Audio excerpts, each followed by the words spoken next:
right, I want to talk about this corner a little bit. First thing I'd like you to notice is how straight the strata is on this pillar. But if you follow the laser, see how it bends both sides. It kind of bends towards the center, and there's a break. Well, what happened here when this was a seabed millions of years ago? A crack appeared in the seabed. Water came down through that crack, washed out the mud. You can see all of that sitting on the ground here. Salt brine filled in and crystallized into something we call a crystal pod. That's probably 97 to 98% pure salt.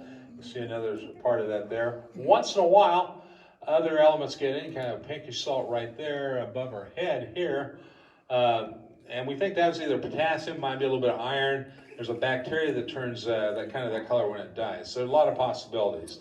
I've always been amazed down here when you combine the pure crystal with the mud, with the different minerals, you get some really attractive pieces of rock. Well, this trip we're on, Salt Safari Shuttle, has beginning as a 3-hour-long safari hike. And for some reason, this hour trip on the tram seems to be a lot more popular. I think I know why. But anyway, the boxes here were created as a path to keep the hikers in the center here. And what we're trying to protect is the equipment tracks and footprints you can see on either side here. Those are from the 1950s. Oh, really? So you can imagine those miners getting set up for that first undercut or drilling, getting ready to blast that wall.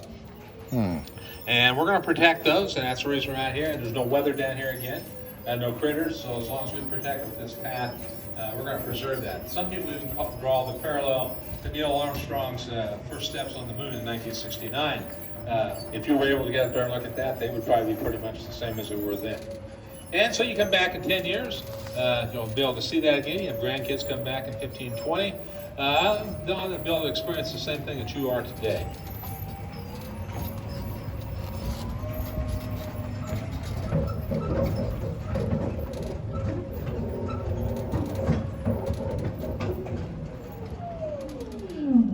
All right, we talked about the roof fall being caused that we saw by mining too far into that 9-foot salt beam. Well, above our heads, that 9-foot salt layer. But to look here, there's that salt beam. They did it again.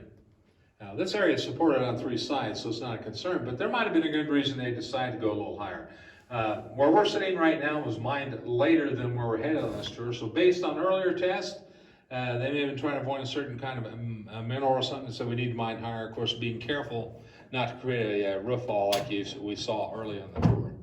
And room. And the funny story on that too, I had a submarine officer from Seattle on here a couple seasons ago, and I thought, oh, this is going to be great. We pulled in there and said, what do you think that looks like? Salt. And so it occurred to me, salt formations are kind of like clouds. It's kind of what you see in your mind's eye. Yeah. But anyway, had they blasted one more day, they would have destroyed that. And if you look at the salt around here, you can see how really dark it is.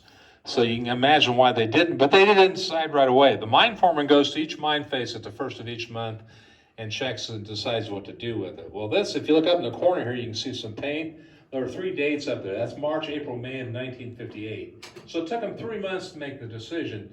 But for the purpose of this trip, we're very happy that they left it alone. In fact, if you told somebody it's worked in this mine, anyone that's worked in this mine the last 40 years, that you were in the submarine room today, they'd know exactly what you're talking about.